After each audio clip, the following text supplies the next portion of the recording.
Welcome back to week 7's installment where we are starting on my birthday on one of my favorite days of the trip. Not just because it was my birthday, but because it was just outside of Salina, Utah, and it was just a beautiful, beautiful day to ride and had some gorgeous scenery. What's happening, guys? I want to first off thank everybody for the amazing birthday wishes. 33 years young today, and I am so thankful and blessed for every one of them, mostly because I've been able to meet so many wonderful people and horses and animals and have a lot of great experiences, and I'm so blessed. And really, I just wanted to show you guys what we got going on here today. Is probably my favorite ride so far, and not because we're only riding 13 miles, but because of the scenery that we have here. And I'm going to flip it around and I'm going to show you what we're looking at. So this is the mountains and coming through Salina, Utah, right next to Highway 70. And we're starting to get more red rock, cliffs, beautiful mountain pass that we're going through. Gami's just loving it. And there's a beautiful, incredibly stunning stream that's riding right next to us. And I wish you guys all a wonderful Monday.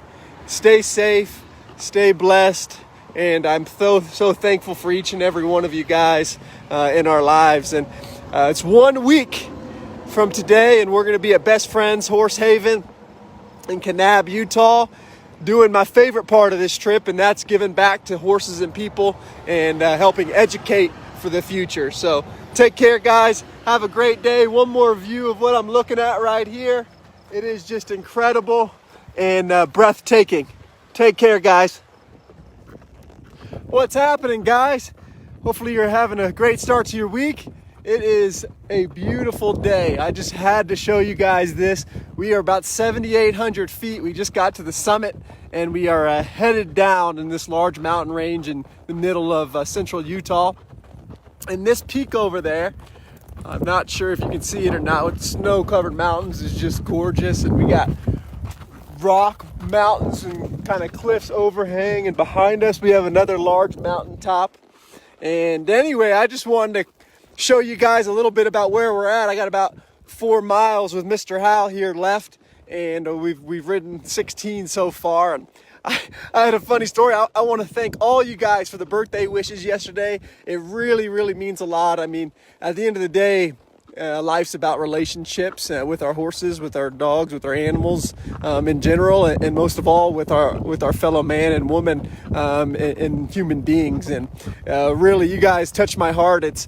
I was trying to reply to everybody's comments yesterday, and Facebook marked me as spam because I was trying to say thank you or a smiley face and just make an individual point to say thank you to everybody that left a comment or called me or texted me, and Facebook, I guess, didn't like that and said I was spamming. So if I didn't reach you yesterday, I just want to say thank you so much for the kind words, the encouragement. We're doing this, guys, together. At the end of the day, nobody can accomplish anything by themselves, because it takes a community, it takes a herd, and it takes the love from your fellow human beings. And again, as I see this breathtaking scenery around me, I just can't help but say thanks. And I know I keep saying thank you to everybody, but I mean it from the bottom of my heart. What you guys do for me as a whole and individually is just something that I'm forever thankful and grateful. So Hal is doing wonderful again today, and we are gonna just enjoy this incredible view and incredible weather that we got today. We got, I think, another 20 miles or 40 miles left in Utah. But I think before we get to the Utah border, we're going to be headed down to Best Friends Horse Haven, and we are so excited to get started. We're going to be spending 5 days down there, making a lot of change with horses, and hopefully be able to educate some people as well along the way. And stay tuned, because I think we start on the 1st of June and we go through the 5th. So we'll be having our live updates. Horses will be up for adoption, and we'll be asking, again, this trip is about horses and educating the art of liberty and how to build connections with people. So stay tuned. Best Friends Horse Haven in Kanab, Utah. Here we come in about 5 or 6 days. Love you guys. So everyone looks at the trip as my trip, but really it was our trip.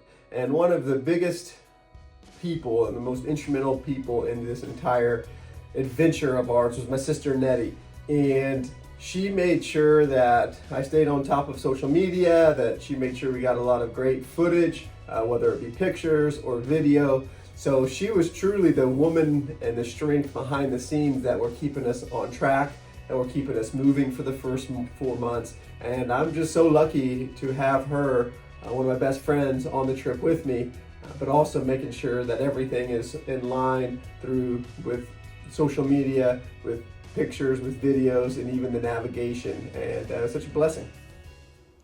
What's up, guys? I am back on Facebook Live here with my girl Gami and Mr. Hal back there. Anyway, when I got back to meet my sister today at the truck and trailer, I got in trouble. As we all know, she is really the boss behind this, and I pretty much do what she says. You know, I love her, I respect her, but when she tells me I'm in trouble, I usually listen.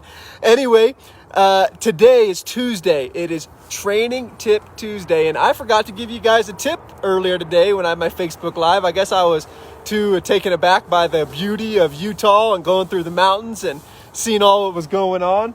And I got to show this. Gami's giving everybody their butt, getting her little scratch going on. She loves getting scratched. When I got up here, she's like, "Can you scratch me, Patrick?" Anyway, I better get back to the training tip before Nettie really gets upset with me.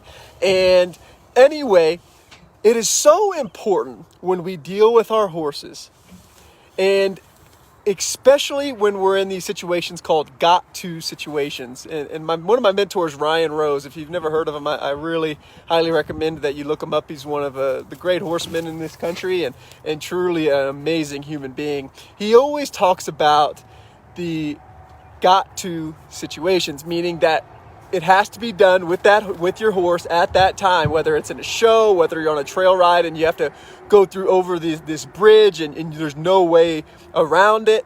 And those are what we call got-to situations, where it has to be done. There's no time for practice. And I'm saying all of this is because it is so important to put our horses in positions where they can succeed. Just like it is for us. It is so vital that we succeed more than we don't. And it's okay if we fail, because there's no such thing as failing. It's all a learning experience. But when we are in a got-to situation where it's a must, that we must do this task or we get in trouble. And when I say, for me, when I'm talking about on this ride, when I'm talking about a got-to situation, I'm talking about, life or death thing, because I'm on side of the highway and my horse and I got to do what's right, stay together, be safe. And so we don't interfere with, the cars or anything like that. And it's just so important. I want to preach this, is that at home, when we're in a good environment, we are teaching our horses and educating them as much as we can. But when we get into pressure situations and we start taking our horses to shows or events or somewhere new and they're kind of worked up, we want to put them in positions to succeed, meaning that they have to be confident in their ability to achieve that task at hand, because we are always learning 100% of the time.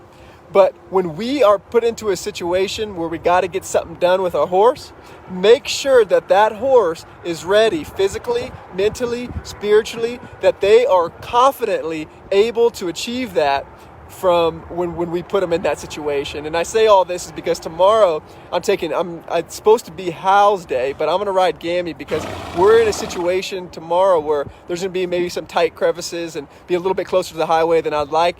So I'm going to take Gami, the horse that I trust. It's not that I don't trust Hal, but I want to put the horses in a situation where they can succeed so that they will build confidence for the future.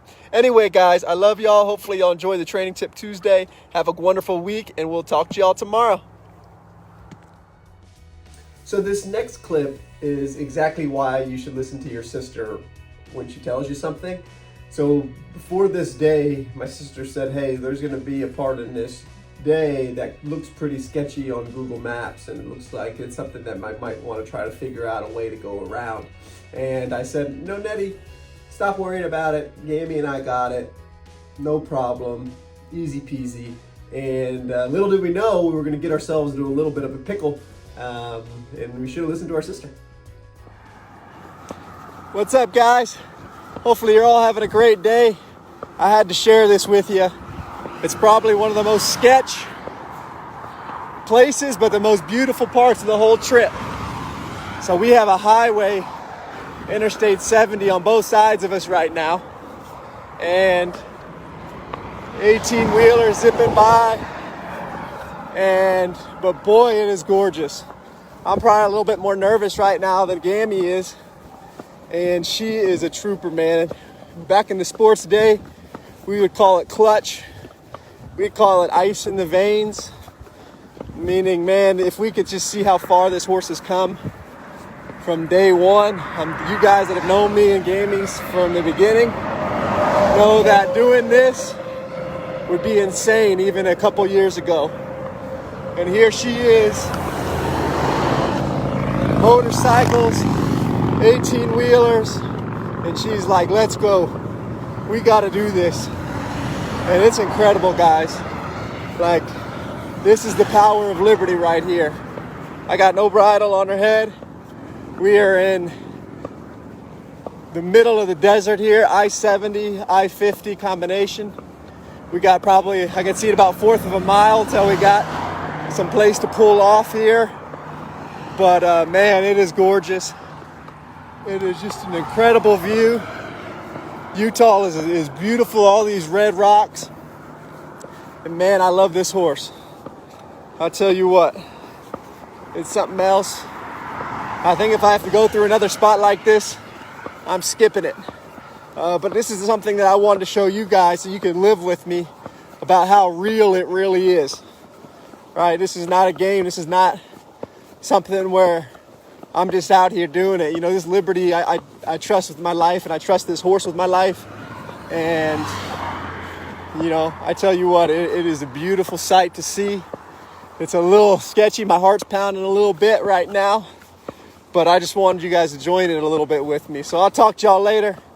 I love y'all. Keep the prayers coming. We'll talk to you soon.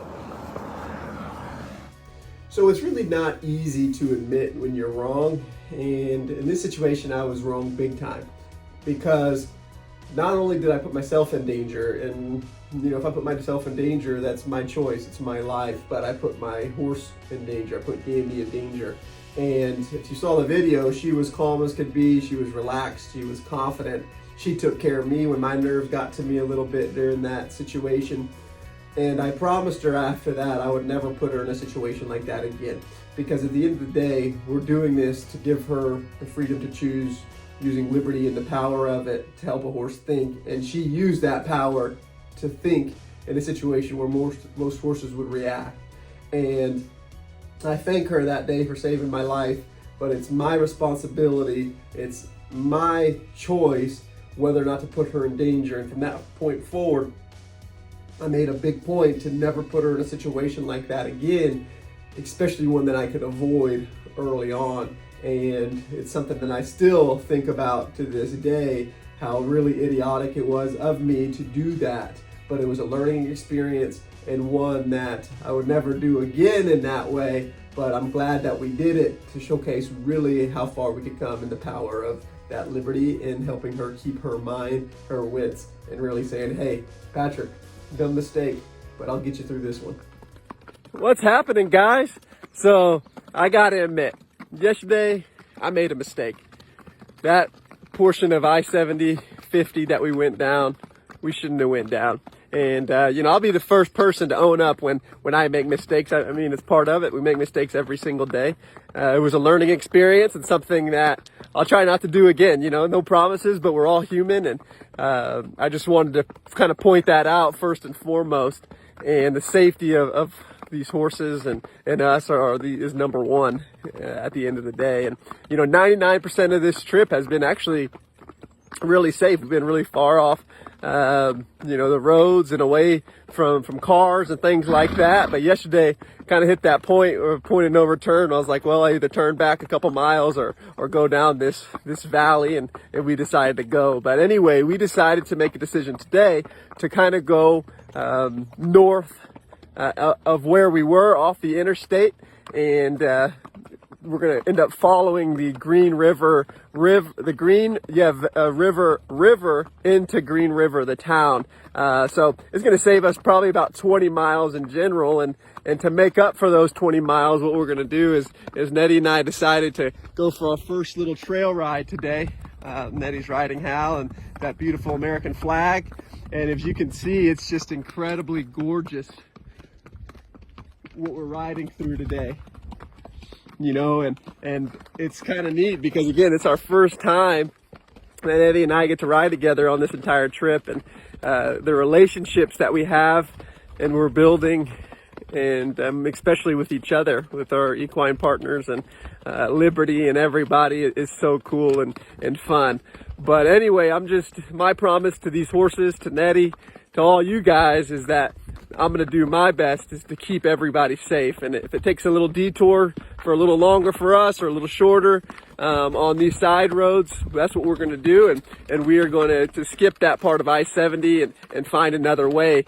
And so what we'll do is we're going to end up, I guess, about 25 miles north of Green River and go back into town and go back onto our route. So we found another way to do it, safer, away from cars. And we'll hit up Old Highway 50 there in Green River. So I love you guys. Just wanted to keep you posted from Nettie and I in Utah. We are just enjoying ourselves, and this could be one of the most beautiful rides yet. I keep saying that, but it's definitely more peaceful than yesterday, and we get to ride through this incredible canyon surrounded by red rock cliffs. It is gorgeous. Love y'all. Talk to y'all soon. What's happening, guys? Happy Friday. It is time for Friday's thought of the week. But before I get started in this week's thought, people always ask what we do after the ride is over. And today, what I've been doing, I've been working for the ILHA, International Liberty Horse Association, doing some judging work and taking care of the horses, getting some stuff done, changing the oil and our generator outside. And I tell you what, it is toasty. It's the first day that it's been over 90 degrees, and it's only going to get hotter here in the next couple days, the couple months. So we're just trying to stay warm. Nettie's right here trying to stay warm, and Liberty is like not moving because she is exhausted. But there's our view from the trailer. That's I-70, and we are on I-50, Old Highway 50 and Old Highway 6. So it is way off the main roads. Things are much safer and happier. Anyway, today's thought was, I've been getting the question a lot, is can we really have a relationship with our horse? And there are so many different viewpoints on this, but I'm going to share with you guys mine. And to me, the answer is absolutely. You can have a relationship with your horse. It may be different than with people, but you can still have a relationship with them. And if you don't think you can, go spend some time with a horse, any horse, and you will find out very quickly how you can. I view horses as I do youth, right? When a foal comes out, they know nothing. So it is our job to educate them. We have to give them discipline. We have to give them knowledge. We have to give them a framework in which they can live within the human world, right? And as they get older, they can earn more responsibility by the knowledge that they have. And people are always like, well, the horse really doesn't get a choice to do things. Well, yes and no. The more educated they are, the more we trust them, the more choices that they have. Just like you do with your kids, whether you're coaching someone, whether they're your kids, whether you're a coach for a youth program, whatever it is, if you're dealing with children, there's a framework and a discipline. You just don't let them go do what they want to do. When I was little, my parents would make sure that they knew where I was, when, where, how, all of that, all of the time. And the older I got, the more responsibility I got, the more trust I got. They were able to give me more freedom. And the same thing goes with our horse. The more they know, the more freedom that we can give them. And if you look at it like that, saying, I can have a relationship with my horse, but before that relationship really gets too far in depth, there has to be a framework for how we can relate to one another, how we can care for one another, and how we can keep each other safe, comfortable, and happy. Because any relationship needs a balance of, fun, relaxation, learning from one another, being able to just spend time with each other without anything else. So it's so important when you're trying to build a relationship with your horse. Look at it like you're dealing with your kids or with a youth or whatever it may be, because in my eyes, that is the type of relationship we can have with our horses, is viewing them as youth. Okay? And I tell you what, I view Gami and Hal and the horses I have, they're like 17, 18 years old. They are very educated. I try to give them as much freedom and responsibility as possible while giving them the ultimate love. And I tell you what, these horses will give you more love back to you if you let them than you'll ever be able to give them. So I love you guys. Remember, you can have a relationship with your horse if you just pay attention. You provide a framework which they can be comfortable and happy and they can be relaxed in, and it'll always, always, always come back to you guys. I love y'all. Have a great weekend. We'll talk to you soon. Take care. So this was a really neat chapter of the trip. There was a lot of lessons that went into these videos that you just saw, and it was also where we hit the 700-mile mark. And when I hit that 700-mile mark, I knew that really it wasn't quite downhill from there, but I knew that we could do it, that we could accomplish it, because we had gone through some really serious terrain, we'd gone through some serious hot desert, and I knew that we were getting closer and closer and closer to our end point. But 700 miles was nothing to laugh at, and it's more than I'd probably ever ridden on the trails in my entire life. So it was pretty phenomenal, and something that was a really nice chapter in the story because of all those lessons that it taught me. What's happening, guys? Hopefully you're all having a wonderful Sunday and enjoying this beautiful Memorial Day weekend. So we just got finished with mile number 700 in this entire trip. I can't believe that Gami, Hal, Nettie, and I, we've ridden 700 miles. 98 or 99% of which all bridleless. I think the first 30 miles with Hal we didn't, but all of that through pretty much California, Nevada, and now Utah. We're about 40 miles away from the Colorado border, and we're going to take about a week break because we are headed down to Best Friends Horse Haven down in Kanab, Utah, and we're starting our 5-day clinic at the Horse Rescue to give back and educate these horses about liberty. And this is the whole purpose of the trip. This is what gets me up every day, is not necessarily riding across country, as gorgeous and as breathtaking and as fulfilling it is. Nothing can compete with giving an education and giving it back to horses, and that's what it's about. So I can't wait to get to Best Friends. And anyway, so as we drove back, we stopped at this little scenic view, and I'm going to show you guys here in a second. But I wanted to show you guys two coins actually, that were given to me by friends. And I'll share you a quick story about each one of them before this trip started. So I'm going to pan down here. You'll get off my face. And you're going to see here there's two coins. The first one is this little penny here with a cross in it. And my friend Chelsea Cooper gave this to me right before we came. And she said, anytime you get worried, I want you to look at the sky, look at the stars, look at this coin, and think that you're not alone, that we're in this together, that we live in faith. And then I got this coin here. It's a challenge coin for my good buddy Jason Swick. He serves this country as a police officer every day. And what it says is, for I know the plans I have for you, declares the Lord. Plans to prosper you and not to harm you. Plans to give you hope and a future. And as I say that, I'm going to scan up to the view right now that we're looking at. No, this isn't a painting. This is real life. And it just gets me thinking about my faith. I'm not really an items guy. I don't really care about things. Things are not important to me. It's the relationships that we carry that are important. It's the relationships that you have with the people in your life, the people that have been in your life, the people that are coming into your life, and the Lord and this universe every single day on this planet. Every morning, I read the news. I get onto Yahoo News, CNN, Fox News, and I look at the world and see what's going on. And there's so much negativity, so much hate, so much negative out there.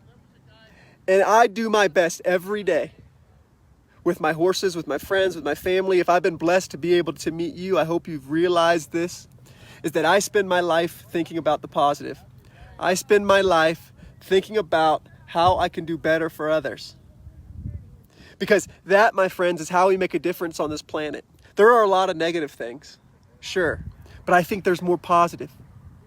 I think if we share the love, we share our faith, we share what we're going through every single day, and we live our life for others, things are going to turn around. Things like life, things that you go through every single day are blessings. And so I want you guys just to remember that as I scan this canyon one more time, that it's the biggest gifts that we have in life are gifts that remind us how to be closer to our faith, how to be closer to God, how to be closer to this universe, to appreciate all of the gifts that are presented to us each and every day. Even when you don't feel like you have hope, even when you don't feel like you have a lot going for you, I want you to remember this. I want you to remember that each day is a choice on whether or not we're going to try to do our best to be happy. And it's a choice that we have to decide every second, every minute, every day, every hour of our lives. And that, my friends, is faith. And I'm so thankful for Chelsea and Jason for giving me these coins here. I'm going to scan back because it reminds me every day to live in my faith as we cross this beautiful nation together with Nettie, Liberty, Gami, Hal. And I'm so thankful for people like you guys in our lives. All right, guys, take it easy. Have a wonderful Memorial Day weekend. Stay safe. God bless. And I love you all. Make sure that you tune in next week because we are going to Best Friends Animal Sanctuary out in Utah. And it is just gorgeous. One of those places that you'll never forget, and an organization that does so many great things for not only horses, but a wide variety of animals.